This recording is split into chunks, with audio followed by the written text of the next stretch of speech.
आणि बातमी आता नवीन जिल्ह्याची लोक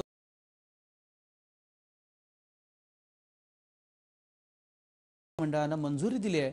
मात्र शिवसेनेनं पालघर जिल्ह्याच्या विभाजनाला विरोध केलाय। पालघर जिल्ह्याचं झालेलं विभाजन अन्याय असल्याची भावना शिवसेनेच्या नेत्यांनी व्यक्त केली आहे। ठाणे जिल्ह्याचं विभाजन होऊन आता पालघर जिल्हा अस्तित्वात आलेला आहे। नव्या पालघर जिल्ह्यात विक्रमगड, वाडा, जव्हार, मोखाडा, तलासरी, डहाणू आणि पालघर तालुक्यांचा समावेश आहे। गेल्या अनेक वर्षांपासून ठाणे जिल्ह्याच्या विभाजनाची मागणी केली जात होती। अखेर राज्य मंत्रिमंडळानं ठाण्याच्या विभाजनाला हिरवा कंदील दाखवला।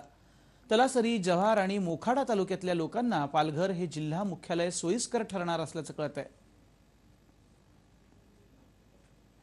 तर आपण बघतोय ठाणे जिल्ह्याचं अखेर विभाजन झालेलं आहे। तलासरी, डहाणू आणि पालघर हे नव्या जिल्ह्यामध्ये येतील।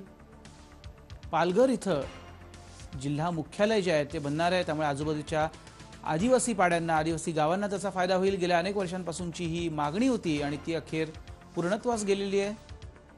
अनेक आंदोलनं त्यासाठी झालेली आपण बघितलेली आहेत। नवा पालघर जिल्हा आता अस्तित्वात येणार आहे।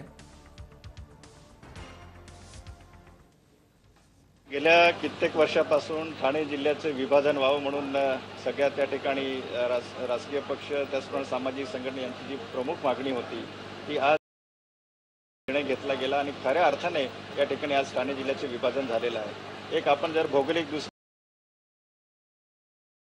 सगळ्यात मोठा जिल्हा होता आणि म्हणून शहर आणि ग्रामीण याच्या अशा प्रकारची जी तफावत होती ती या ठाणे जिल्ह्याचे विभाजन झाल्यानंतर, पालघर हे मुख्यालय त्या ठिकाणी झाल्यानंतर खऱ्या अर्थाने ती जी तफावत होती ती तफावत दूर झालेली आहे। काल सभागृहामध्ये आश्वासन महसूल मंत्र्यांनी दिलं होतं की या निर्णयाच्या अगोदर सर्व ठाणे जिल्ह्यातल्या आमदारांना विश्वासात घेतलं जाईल आणि त्यानंतर निर्णय घेतला जाईल। काल आश्वासन दिलं आणि आज पलटी मारली। ही फक्त राजकीय सोय आहे। या ठिकाणी काँग्रेसचा पालकमंत्री व्हावा यासाठी राजकीय सोय केलेली आहे, लोकांची, जनतेची सोय केलेली नाही। अनेक संघटनांनी, अनेक पक्षांनी, भारतीय जनता पक्ष, शिवसेना, श्रमजीवी संघटना यांनी मोठी आंदोलनं केलेली आहेत।